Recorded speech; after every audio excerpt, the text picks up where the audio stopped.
Isang magandang araw sa inyong lahat. Ako nga po pala si Ran Santos at isang OFW dito po sa bansang Kuwait. Kumusta po kayo? Sana po ay nasa mabuti kayong kalagayan saan man po tayong lugar naroroon ngayon. Ang topic po natin for today is all about indemnity. So yan po yung ating i-discuss. Nag-prepare po ako ng 4 na katanungan na kadalasan na nandito po lagi sa ating kaisipan. So kung interesado ka po sa ating topic for today, para sa iyo ang video na to. Okay?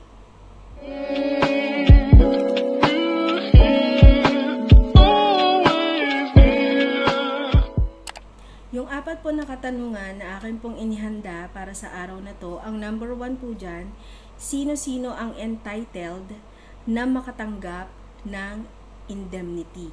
Para lang po ba to sa mga kasama natin na nagtatrabaho sa loob ng bahay? Para lang po ba to sa mga katulad namin na nagtatrabaho sa labas? Sino-sino po ang kinapapalooban nito? At malalaman po natin yan maya-maya. So yung mga questions po natin, i-flash ko po yan maya-maya para masundan nyo po yung kasagutan doon sa aking mga sasabihin. Okay? Number 2, paano mo malalaman kung magkano ang iyong matatanggap? So magkakaroon po tayo dito ng computation.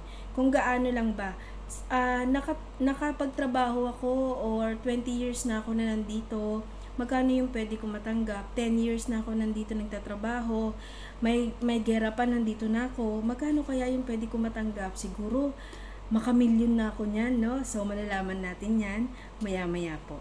Number 3, paano makuha ang indemnity kung ito ay hindi ibigay sa atin ng amo?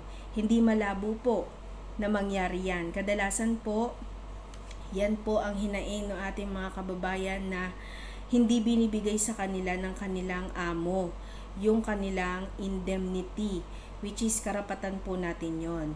Okay? Malalaman po natin ang kasagutan na yan maya-maya lamang. And yung ating number 4, maaari pa bang umapila ang mga hindi nakakuha nito kahit nasa Pinas na? Diba? Pwede pa bang umapila kahit nasa Pinas na? Hindi mo alam na meron ka pa palang pwedeng makuha. Nasa Pinas ka na. Pwede pa kaya? Okay? So, start na po tayo sa ating pong talakayan.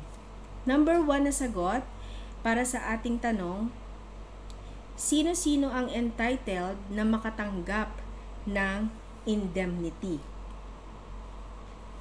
So, lahat po ng domestic workers ay entitled na makatanggap nito, hindi lamang po Pilipino, kundi lahat po ng expat na nagtatrabaho sa isang bansa. Yan po ay pinatupad ng Public Authority of Manpower dito po sa bansang Kuwait. Okay, at ang iba pong mga Middle East countries ay nagpapatupad na rin po yan. Pero po ang tatalakayin natin is yung ating bansa, which is yung Kuwait. Alright? So, kahit ano pong lahi, pwede po makatanggap ng indemnity. Pero tayo po mga Pilipino, masyado lang po tayong aware sa mga ganitong bagay, no? Kaya, maswerte po tayo. Kasi every now and then, meron po mga every now and then po, nakakatanggap po tayo ng updates. Kasi po, meron po tayong mga masisipag na mga kababayan na they keep on updating us in social medias. And napaka-open din po ng ating embassy regarding po sa mga ganyang katanungan. Okay? Kahit ano pong lahi ninyo, pwede po tayo mag-apply ng indemnity. Basta tayo po ay domestic workers. Okay? Hindi lamang po ito para sa mga kasambahay, maging sa mga nagtatrabaho sa labas ng bahay, yun po yung tinatawag natin na 18 visa and 20 visa. Okay, yun po yung mga visa na tinalakay natin na nakaraan kong vlog. Pinaliwanag ko po dun kung ano-ano po yung mga different kinds of visa. So, yung 20 po is para sa loob ng bahay. Yung 18 is yung mga private sector sa nagtatrabaho sa labas ng bahay. So, may karapatan po tayo para sa indemnity na yan. And we are entitled na makatanggap niyan. Okay? Then, number 2, papaano mo malalaman kung magkano ang iyong matatanggap? So, ito na yon. Papaano mo malalaman kung magkano ang iyong matatanggap? Every year, we are entitled to a 1-month salary. Ganito po yun. Sa loob ng isang taon, pag natapos ka, di ba meron tayong kontrata, 2 taon. So, makakatanggap ka niya kung tapos ka na ng kontrata, ayaw mo na mag-renew, gusto mo na umuwi ng Pilipinas, meron kang matatanggap na 2 buwan. So, for example, sa loob ka ng bahay nagtatrabaho at ang iyong salary is 120, so times 2, makakatanggap ka ng 240 KD. Okay, yun po yung iyong indemnity. For example naman, nagtatrabaho ka sa loob ng bahay ng 5 years. So, makakatanggap ka ng 5-month salary. But, take note po, wait, there's more. I need to explain this one. Ang ito pong batas na to, na ipinatupad ng Public Authority of Manpower, isinabatas po ito last 2015. But, this law was implemented by guidelines at nirelease noong 2017 lamang. Okay, so yung computation po ay magi-start ng 2017 onwards. Yun po yung sinasabi namin na baka po nag-start na kayo nagtrabaho dyan ng 2010. Way back 2010. And hanggang ngayon ay nandyan ka pa sa iyong employer. Hindi nyo po isasama sa computation yung 2010 hanggang 2016. Maliwanag po tayo doon. Nag-start po ang batas na to 2017. So, 2017, 18, 19, 20, 21, 22, kung hanggang ngayon nandyan ka sa iyong employer, 5 years po ang iyong paninilbihan, maaari ka pa makatanggap ng 5 months. Okay? Meron pa po mas malawak na kinasasaklawan yung ating computation regarding to that. Alright? At dyan na po papasok yung question natin na papaano kung ayaw ni employer magbigay sa atin ng indemnity. For example, sabihin niya sa'yo, hindi yan totoo, huwag kang maniwala. Wala akong ibibigay sa'yo, ang ibibigay ko lang sa'yo, ang nakasaad sa kontrata natin ay yung salary mo every month. So, kadalasan sa atin, lalo na yung mga kababayan natin na nagtatrabaho sa loob ng bahay, nahihiya po sila na magsabi or kausapin ang kanilang employer regarding to this matter. No, it's a big no-no. Karapatan po natin yan na hingin.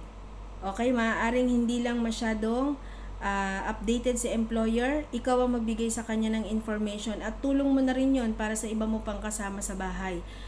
Pati po yung mga kasama ninyong kasambahay, kahit ibang lahi yan, tulungan nyo po sila na makakuha din ng indemnity. Wag lang po tayo.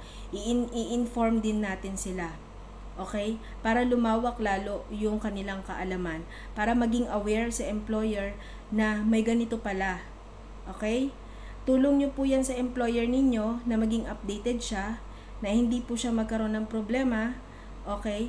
And at the same time, malaking tulong po yan para sa atin. Ang bawat dinar ay mahalaga sa bawat Pilipino. Okay? Tandaan po natin yan. At kung sakaling ipagpilitan pa rin ni employer na hindi siya magbibigay sa iyo, well, that's the time na kinakailangan na po nating humingi ng tulong sa ating embahada. Naka-ready po sila na bibigay sa inyo ng assistance in case na hindi po pumayag si employer na bigyan kayo. Huwag po kayo matakot, meron pong pwedeng tumulong sa atin. Pera natin yan, pinagpaguran natin yan, pinagtiisan natin ng maraming mga bagay-bagay na tiniis natin, pagod natin, dugot pawis natin yan, kaya may karapatan tayo na makuha yan. Andyan po ang embahada ng Pilipinas dito po sa Kuwait. So, ipa-flash ko po yung contact numbers niyan maya-maya. And para po mai-claim ninyo, mai-claim nyo yan. Then, meron pong between embassy natin, Philippine Embassy, sila po ang mamamagitan sa Public Authority Manpower, which is yung PAM. So, dalawa po yung nasasaklawan kung saan maaari po tayo maka-seek or makahingi ng assistance sa ating Philippine Embassy. Una, pag hindi po pumayag si employer na magbigay sa inyo ng indemnity, okay, pwede po kayong mag-ask ng assistance sa kanila. Huwag po kayong matakot. makukuha natin yan. May awa po ang Diyos. Okay? Sa mga sa mga matatagal nang nagtatrabaho, say for example, magko-question ka, ano ba yan? Bakit ang makukuha ko lang is 2017 onward, samantalang 10 taon na ako nandito. Gusto kong makuha yung service ko ng mga nakaraan na taon pa. Pwede rin po natin ilapit yan sa ating embahada para ma-raise nila yung inyong concern sa PAM, which is yung ating Public Authority Manpower. Okay? Hindi ko po sinasabi na kapag lumapit po si Philippine Embassy sa Public Authority Manpower ay makukuha nyo na po yung mga nakaraan nyo ng taon. Hindi po yan. So, mamamagitan po si Philippine Embassy sa Public Authority Manpower para si Public Authority Manpower, siya po ang kakausap sa ating employer. Parang magkakaroon lang po ng consideration. Ipapakiusap po ni Embassy na paano yung naging service niya way back 10 years ago. So, hindi nyo po makukuha ng buo yun. Ang kukumputin pa rin po is from 2017 onwards. Yung prior to that, ipapakiusap lang po yun ng embahada natin kung ano po ang maaaring maibigay sa inyo na kaukulang amount sa pakiusap po. Okay, nakukuha nyo ha? Ang sigurado po na makukuha natin is from 2017, nakatapos ka ng kontrata. Onwards yon. Ngayon, before 2017, prior to that, meron ka na mas mahabang span of time na nagserbisyo ka, same employer. So, dyan po papasok yung assistance ni Philippine Embassy para makausap yung inyong employer. Tapos, between to them, magkakaroon po ng pakiusap or consideration na madagdagan ka. Madagdagan yung total ng iyong computation. Okay, maliwanag tayo doon na. And of course, lahat po ng mga nilalakad natin or pinoproseso, may kaakibat po yan na requirements. Ang main requirements po na kakailanganan ninyo is yung inyong civil ID at ang inyong kontrata. Okay, kailangan nyo po yan isubmit. And supporting documents na hihingin po. And mga supporting documents na maaaring hingin po sa atin sa Philippine Embassy. Alright? So, maliwanag tayo doon sa ating katanungan na number 3. So, dako tayo sa number 4. Maaari pa bang umapila ang mga hindi nakakuha nito kahit nasa Pinas ka na or nasa Pilipinas ka na? Say for example, 2017, namasukan ka, pasok ka bilang kasambahay. 2017, 18, 19. So, out of knowledge, hindi ka masyadong nasa social media, hindi ka updated, umuwi ka na after ng iyong kontrata. That was 2019. Okay? Nalaman mo doon, magkano nakuha mo sa indemnity? Siyempre, chika-chika sa airport or kaya sa aeroplano, ay wala akong ganyan. Tama? Pwedeng mangyari. So, magkakaroon ka ng idea, sayang naman hindi mo nakuha yung sayo. O, di ba? So, maaari po tayong lumapit sa ating OWA para dyan or sa POEA. Pagdating nyo po sa Pilipinas, pahinga lang kayo ng ilang araw, then asikasuhin ninyo. Magsalaysay po kayo doon, hihingan kayo ng statement and requirements. Kailangan dala ninyo yung kontrata ninyo. Meron kayo naka-xerox na mga, naka-photocopies na mga civil IDs, mga IDs nyo, mga passport, ganyan. Katunayan na nagtrabaho kayo sa inyong employer before. Okay, mas maganda kung meron kayong mga pasikreto ng mga picture, di ba? Para diretso na. Okay, sikreto lang, hindi ko lang sasabi sa inyo na picturean nyo sila. Alright, yung katunayan lang na naka-uniform ka, trabaho ka doon, parang ganun ba? And then bibigyan kayo ng hihingan kayo ng statement doon para maproseso. Hindi po yun agad-agad.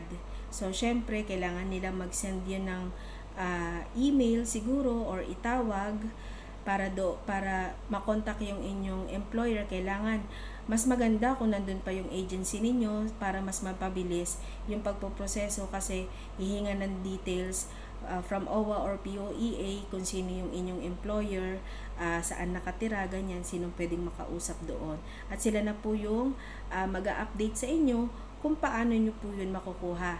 Again, medyo po matatagalan ang proseso niyan kasi po nasa Pilipinas na po kayo. Pero, ang kagandahan niyan, at least may hinihintay ka kaysa sa wala. Alright? Sigurado po yan at garantisado po yan na maaari ninyong makuha kahit nasa Pilipinas na po kayo. Huwag nyo lamang pong patatagalin. Okay? Yan na. So, once again, ang summary po ng ating topic. Ang entitled po na makakuha ng ating indemnity ay mga domestic workers, Pilipino man yan or ibang lahi. Maaari po makapag-avail niyan. Number 2 po, ang maaari ninyong matanggap ay from 2017 onwards na computation. Ang maaari natin matanggap sa loob ng 2 taon ng kontrata ay 2 buwang salary. Okay? So, 120 for example ang salary mo times 2. Okay?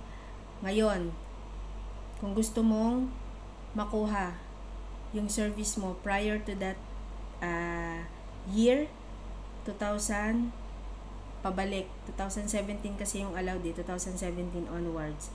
So, yung prior to that, depende na po yan kay Embahada, ibibigyan tayo ng assistance. Kung gusto nyo, depende po yan sa pakikiusap nila. Okay? Pero hindi po yan buo na makukuha ninyo. Dahil yung batas na yan ay nagawa 2015 at na-implement ang guidelines 2017. Alright? Maliwanag tayo doon ha. At kung hindi ibibigay ni amo ang inyong indemnity, magpapatay mali siya na hindi yan totoo at hindi yan nag-e-exist. So, nandyan po pa rin ang ating Philippine Embassy para mamagitan sa Public Authority of Manpower para sa ating employer nang maliwanagan siya.